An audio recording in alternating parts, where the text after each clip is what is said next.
Morning students. In punctuation part 1, I have already discussed the punctuation marks, capital letter, full stop, comma, question mark, inverted commas. So in today's class, I would like to teach you the remaining punctuation marks. So let's start with apostrophe. Apostrophe is a very important punctuation mark. It is used to make a possessive case of the noun and it is put between the last letter of the noun and s. Apostrophe जो punctuation mark है इसका use होता है संज्ञा के possessive आधिकारिक case को बनाने में और ये लगाया जाता है उस नाउन के लास्ट लेटर के बाद और उसके बाद एस लिखा जाता है। एस और लास्ट लेटर के बीच में हम इसे इस पंक्चुएशन मार्क को लगाते हैं। तो पजेसिव केस नाउन का क्या हुआ कि वो उस नाउन के साथ हम उसकी पोजेशन बताएं कि उस नाउन की वो थिंग है या जो भी है तो उसको पजेसिव केस बोलते हैं। वहाँ पर एपोस्ट्रोफी आता है, जैसे रोहन्स हाउस, रोहन का घर, तो ये पजेसिव केस हो गया नाउन का, रोहन का घर। तो रोहन के बाद यानी एन के बाद एपोस्ट्रोफी लगा और फिर एस आया, तो ये आपका हो गया एग्जाम्पल। सेकेंड है जैसे मोनूज कैप, यहाँ पर भी एपोस्ट्रोफी एस हो गया आपका। माई मदर्स कोट, इसमें देखिए आप मदर का लास्ट लेटर आर है, आर और एस के बीच में हमने एपोस्ट्रोफी को लगाया।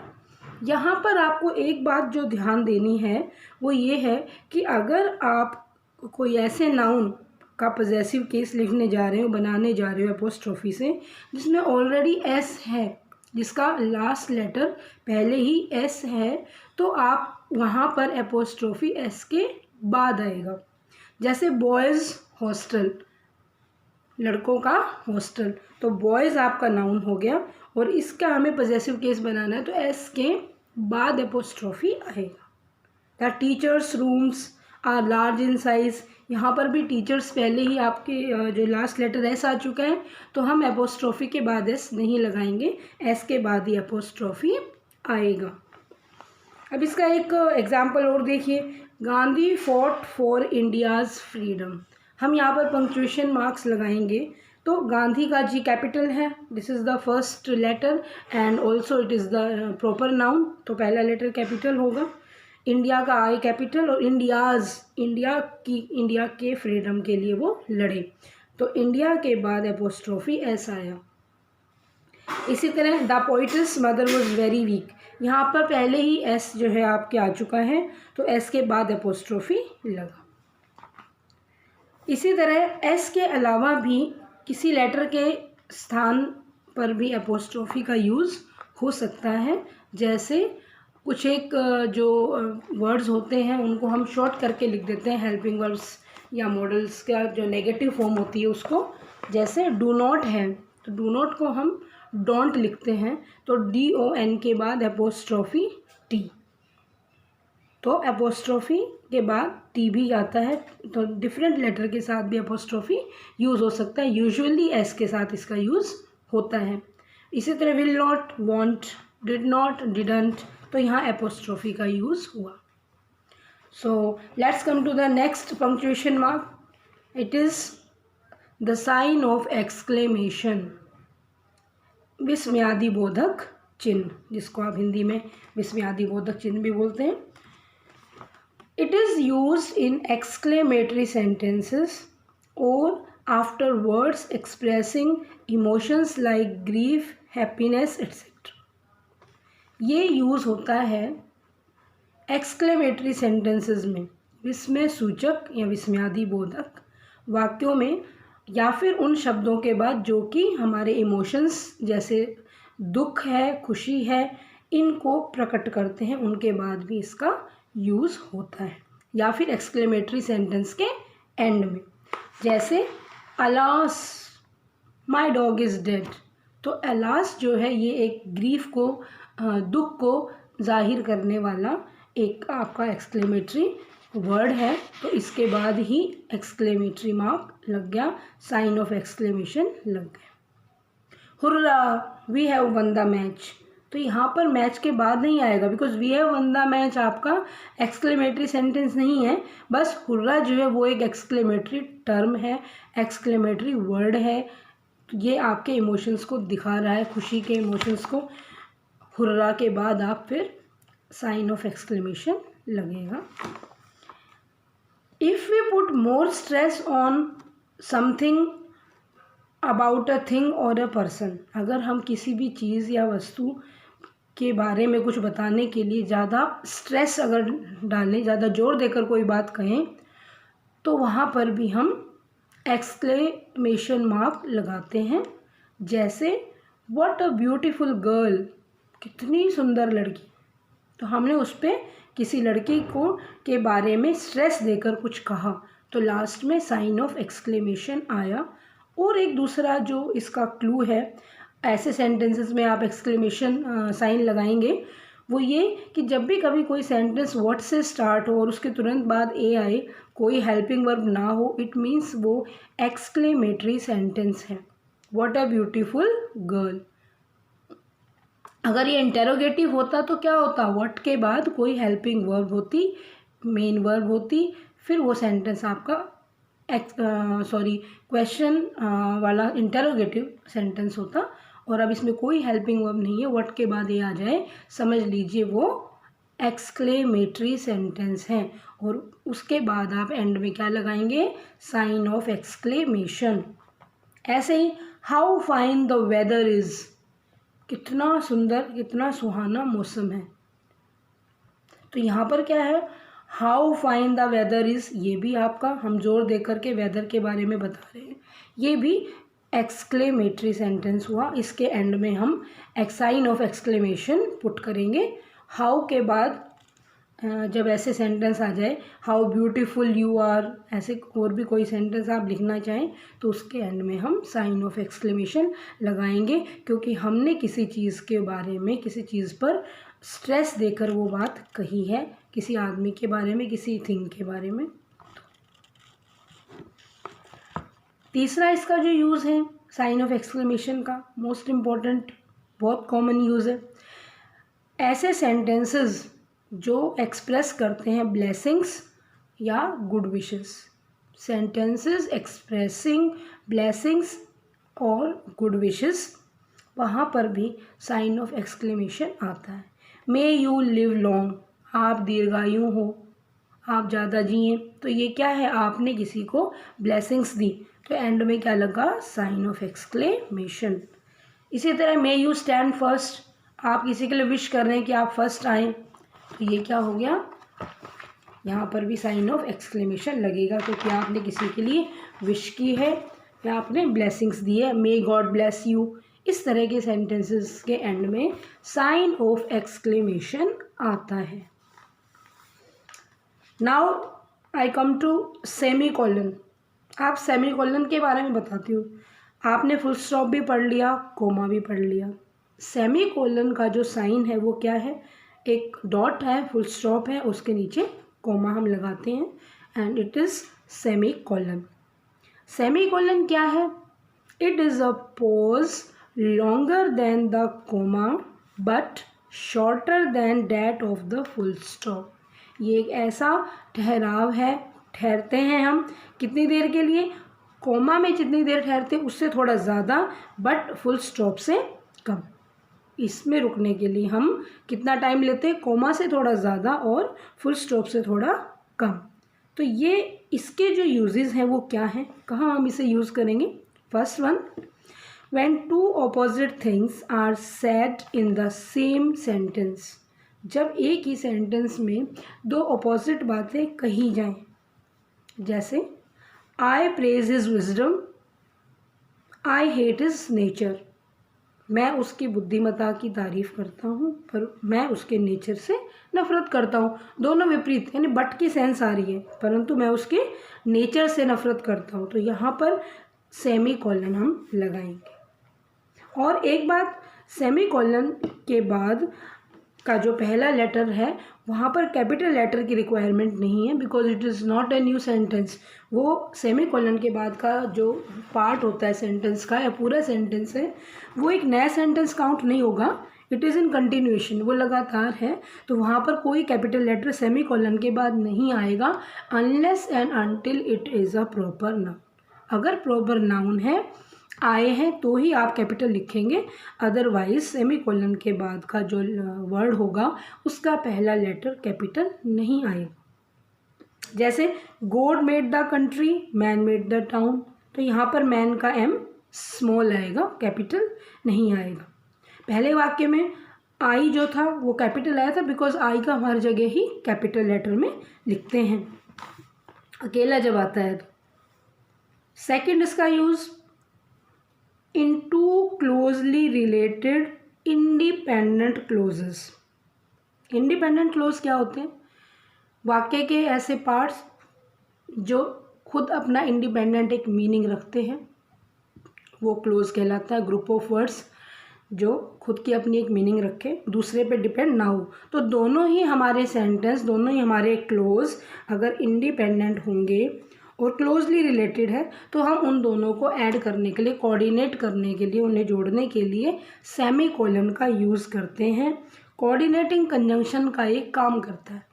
दो हम इंडिपेंडेंट क्लोजेस जो क्लोजली रिलेटेड हैं उनको ज्वाइन करने के लिए हम कंजंक्शन योजक का यूज़ करते हैं, लेकिन अगर हम सेमीकोलन का यूज़ कर रहे हैं तो योजक की ज़रूरत नहीं है। तो कंजंक्शन का काम भी सेमीकोलन करता है। जैसे Ram has gone to the library, semicolon, Anuj has gone to play tennis. अगर सेमीकोलन हटा देते हैं तो हम इसे बट से कनेक्ट करेंगे, कोऑर्डिनेटिंग कंजंक्शन लगाएंगे, और कोऑर्डिनेटिंग कंजंक्शन का काम यहाँ पर सेमीकोलन ने किया है। तो सेमीकोलन ऐसे इंडिपेंडेंट क्लोजेस में यूज़ होता है जो क्लोजली रिलेटेड होते हैं। कभी भी कंजंक्शन के साथ आप सेमीकोलन नहीं लगाएंगे, सेमीकोलन और कंजंक्शन दोनों एक साथ नहीं आएंगे। इस तरह के कोऑर्डिनेटिंग कंजंक्शन जैसे एंड है, बट है, कुछ एक कंजंक्शंस के साथ लग सकता है, बट एंड और बट के साथ आप कभी भी सेमीकोलन यूज़ नहीं करेंगे। थर्ड इसका यूज़ है कि आप between items in a series of items, एक बहुत लंबी सीरीज़ है आइटम्स की, उसके बीच में आपको बहुत लंबा है तो कहीं आपको ठहरना है, वहाँ पर हम सेमीकोलन को यूज़ करेंगे। तो ये सेमीकोलन के यूजेस थे। Now let us discuss the next punctuation mark, that is colon. अब हम कॉलन डिस्कस करेंगे। कॉलन में क्या होता है, दो डॉट्स लगाते हैं हम ऊपर नीचे। इसका जो फर्स्ट यूज़ वो क्या है, टू इंट्रोड्यूस अ कोटेशन, किसी की कोटेशन, किसी भी व्यक्ति की कही हुई बात उसको दर्शाने के लिए, उन्होंने कहा के तुरंत बाद हम कॉलन लगाएंगे। जैसे Keats said a thing of beauty is a joy for ever. Said के बाद हमने कॉलन लगाया because it is a quotation, it is a statement given by Keats. और उसके बाद जो कोटेशन है, जो बात उन्होंने कही है, वो हम डबल इन्वर्टेड कोमाज में पुट करेंगे। तो ये दो आपके पंक्चुएशन मार्क्स कोटेशन के अंदर यूज़ हुए। तो कॉलन का ये यूज़ है कोटेशन को इंट्रोड्यूस करने के लिए कि ये कोटेशन किसकी है। तो कीट्स सेड, तो उसके बाद आपने कॉलन लगा दिया है यहाँ पर। और कॉलन का एक बेसिक जो यूज़ क्या है कि हम उसे ये कह सकते हैं, कॉलन का मतलब है एज फॉलोज या दस, इस प्रकार से है। तो इस तरह के वाक्यों में कॉलन का यूज़ होता है। जैसे हम ये कहें कि 3 boys have won the prizes, 3 बच्चों ने इनाम जीते, और कॉलन लगा दिया, इट मीन्स वो ये हैं, वो इस प्रकार से हैं, एज फॉलोज हैं। तो वहाँ पर आप फिर नाम देंगे सुरेश, मोहन एंड राम। तो ये एक इसका कॉलन का बहुत ही कॉमन और इम्पोर्टेंट यूज़। आपने देखा भी होगा, आप लिखते हैं कि इसके कारण ये हैं, किसी भी चीज़ के कारण है, या टाइप्स हैं, आप कहोगे भाई टाइप्स ऑफ नाउन आर, तो फिर आप कॉलन लगा के उनको लिख दोगे सारे टाइप्स ऑफ नाउन को। तो ये इसका यूज़ है। Next punctuation mark is dash. Dash क्या होता है? एक हॉरिजॉन्टल लाइन होती है, वो आपका पंक्चुएशन मार्क है। अब it can be used in place of colon. Dash को हम कोलन की जगह भी यूज़ कर सकते हैं। अब ध्यान देने वाली बात ये है कि हम डैश को कहाँ कहाँ यूज़ करेंगे। तो फर्स्ट इसका यूज़ देखिए, टाइमिंग्स, कोई आपको टाइमिंग्स दिखानी है, ड्यूरेशन दिखानी है, स्पैन ऑफ टाइम, यानी इतने से इतने तक कोई भी टाइम आपको दिखाना है, तो वहाँ पर आप इसको यूज़ करेंगे। जैसे अब स्कूल टाइमिंग्स हम लिखें, school timings are 8 AM dash 3 PM, तो टाइम स्पैन दिखा दिया, अभी 8 से 3 बजे के स्कूल टाइमिंग्स हैं। इसी तरह सेशन हम लिखते हैं ना, सेशन, ये सेशन चल रहा है, वहाँ पर भी डैश का यूज़ होता है। कोई भी आप ईयर दिखाने के लिए, रेंज आपको दिखानी है नंबर्स की, संख्याओं की रेंज अगर हमें दिखानी है, वहाँ पर भी डैश का यूज़ होता है। जैसे हम कहें pages 90-100 of your book are important, 90 से लेकर 100 तक के पेज आपकी बुक के इम्पोर्टेंट है। तो रेंज ऑफ नंबर्स और स्पैन ऑफ टाइम, उसको शो करने के लिए हम डैश का यूज़ करते हैं। सेकंड इसका यूज़ है for sudden change of thought और ब्रेक इन थॉट और hesitation.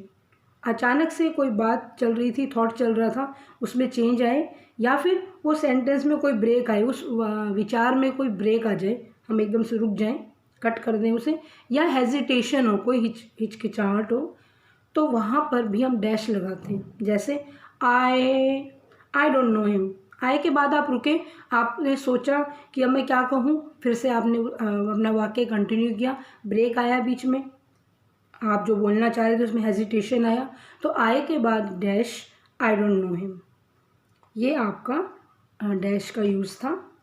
Now next punctuation mark is hyphen. Hyphen भी एक हॉरिजॉन्टल लाइन है, but it is shorter than dash.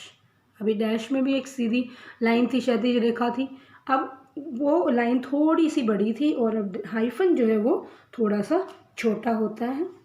It is used to connect to word adjectives before a noun. Noun के से पहले अगर विशेषण, 2 शब्द वाला विशेषण अगर आ जाए, तो उन दोनों को हम हाइफन से कनेक्ट करते हैं। जैसे this is an eco friendly car.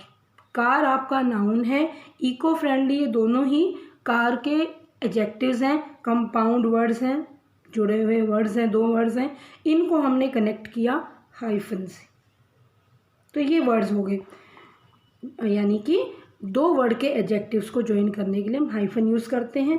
इसी तरह to join the parts of a compound word, कोई कंपाउंड वर्ड है, यानी 3 शब्दों का कोई वर्ड है जिसमें 3 वर्ड्स आते हैं लगातार, या 2 आते हैं, तो उनको ज्वाइन करने के लिए, उनके पार्ट्स को ज्वाइन करने के लिए भी हम हाइफन यूज़ करते हैं। जैसे father in law, mother in law, 10 year old, 10 साल का, तो 10 हाइफन ईयर हाइफन ओल्ड, इसमें इसका यूज़ हुआ हाइफन में। तीसरा इसका use in numbers between 21 and 99। आप शब्दों में जब भी कभी ये संख्याएं लिखो 21 से लेकर के 99 तक की, तो उसमें आप लिखो, जो 21 है तो 20 के बाद हाइफन 1, 22, इसी तरह 66, 56, जो भी आप ये संख्याएं शब्दों में जब भी लिखेंगे तो इनके बीच में हमेशा ही हाइफन आएगा। नेक्स्ट है यूजिंग फ्रैक्शंस। फ्रैक्शंस को जब हम वर्ड्स में लिखते हैं, जैसे 1/3 है, आप उसे इंग्लिश में क्या कहेंगे, 1/3, तो 1/3 के बीच में, 1 के बाद और 3rd के बीच में हाइफन आएगा। 2/3 हाइफन आया। इसी तरह it is use with the prefix x. X जो होता है, जिसका मतलब होता है भूतपूर्व, EX, उस प्रीफिक्स, जब वो प्रीफिक्स एक्स लग जाता है तो उसके बाद हाइफन आता है। जैसे हम कहें एक्स प्रेसिडेंट, एक्स वाइफ, तो ये आपके हाइफन का यूज़ था, ये सब हाइफन के यूजेस हैं। नेक्स्ट हम चलते हैं ब्रैकेट्स और पैरेंथेसिस। ये है हमारा नेक्स्ट पंक्चुएशन मार्क है, लास्ट जो है। तो ब्रैकेट्स में क्या होता है कि जो राउंड ब्रैकेट्स होती हैं उसको हम पैरेंथेसिस बोलते हैं, और स्क्वायर ब्रैकेट्स हैं ही आपकी, और जो कर्ली ब्रैकेट्स होती हैं उनको हम ब्रेसेस बोलते हैं। क्या बोलते हैं? ब्रेसेस। तो ब्रैकेट्स और पैरेंथेसिस का जो यूज़ है वो क्या है? To enclose a single word, a phrase और एंटायर सेंटेंस। ये क्या करता है? इनक्लोज करता है, यानी कि इस पैरेंथेसिस के अंदर, राउंड ब्रैकेट्स के अंदर या ब्रैकेट्स के अंदर हम कोई भी वर्ड, कोई भी फ्रेज, कोई पूरा सेंटेंस इनक्लोज कर सकते हैं, रख सकते हैं। बट जो वर्ड्स उस पैरेंथेसिस के अंदर हमने रखे हैं, they provide extra information about something else in the sentence. वो सेंटेंस के अंदर हमें एक्स्ट्रा इन्फॉर्मेशन देते हैं जो कि sentence which is not important for the completion of sentence के कंप्लीशन में वो ज़्यादा महत्वपूर्ण नहीं है। हम एक्स्ट्रा इन्फॉर्मेशन जो देते हैं उसको ब्रैकेट में या इसमें पैरेंथेसिस में पुट करते हैं, रखते हैं। जैसे Sunny, I don't know his full name, is a very intelligent boy. अब हम एक खाली Sunny is a very intelligent boy लिखते तो भी इट्स मीनिंग इज़ कंप्लीट, इसका जो अर्थ है वो कंप्लीट है। तो हमने पैरेंथेसिस के अंदर इसकी डिटेल दी कि बताया कि मैं उससे पूरा नाम नहीं जानता, सनी, मैं उसका पूरा नाम नहीं जानता, वो एक इंटेलिजेंट बॉय है। तो ये पैरेंथेसिस में हम ये देते हैं। ऐसे आपने देखा होगा इन प्लेस, जो भी प्ले है आपके सिलेबस में भी, जो उसमें एक व्यक्ति बात बोलता है फिर नेक्स्ट बोलता है, तो बीच में कुछ देखो पैरेंथेसिस में दिया होता है कि अभी the curtain fails, he goes out, black, उसको हम पैरेंथेसिस में देते हैं कि वो बाहर जाता है, वो आता है। It is not important for the main part of that sentence के मेन पार्ट के लिए वो महत्वपूर्ण नहीं होता। ये एक एडिशनल इन्फॉर्मेशन आपको दी जाती है। तो पैरेंथेसिस का जो यूज़ है वो ये है। तो ये आपके पंक्चुएशन मार्क्स थे, और आई होप आपको इन सभी पंक्चुएशन मार्क्स के जो यूजेस हैं, जो इम्पॉर्टेंट यूजेस हैं, सारे यूजेस हैं वो आपको समझ आए होंगे। Thank you and have a nice day.